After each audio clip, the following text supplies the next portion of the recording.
কোহলি, রোহিত, বাবরের মতো তারকা ক্রিকেটারদের ছাড়া প্রথমবার বসতে যাচ্ছে এশিয়ার শ্রেষ্ঠত্বের লড়াই। গত বছর জুনে টি-20 বিশ্বকাপ জেতার পর একসঙ্গে টি-20 থেকেও অবসর নেন বিরাট কোহলি ও রোহিত শর্মা। আর ৩০ বছর বয়সী বাবর আজমকে এশিয়া কাপের স্কোয়াডে রাখেনি পাকিস্তান ক্রিকেট বোর্ড। তাতে তারকা শূন্য হয়ে পড়ছে পুরো আয়োজন। যেই বাবর আজম ব্যাট হাতে দেখিয়েছেন নান্দনিকতা, ধৈর্য আর রানের ধারাবাহিকতায় হয়ে উঠেছিলেন আস্থার প্রতীক, যাকে ধরা হতো গোটা বিশ্বের অন্যতম সেরা ব্যাটারদের একজন। এমনকি তুলনা করা হতো বিরাট কোহলির সঙ্গেও। সেই বাবর আজ কোথায়?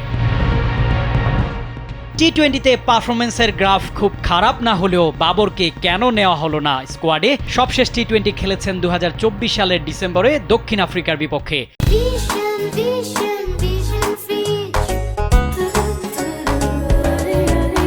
তারপরেই পাকিস্তান দলে জায়গা হারান এই ব্যাটার। পরিসংখ্যান বলছে বাবর আজম শেষ 15 টি-20 ম্যাচে করেছেন 469 রান, 31-এর অধিক গড় এবং স্ট্রাইক রেট প্রায় 116।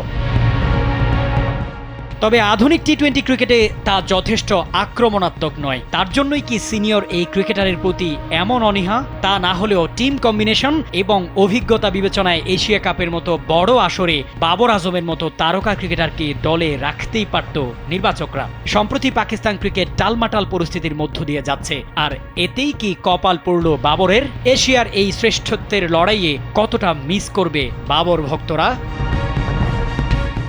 শামীম খান, কালবেলা।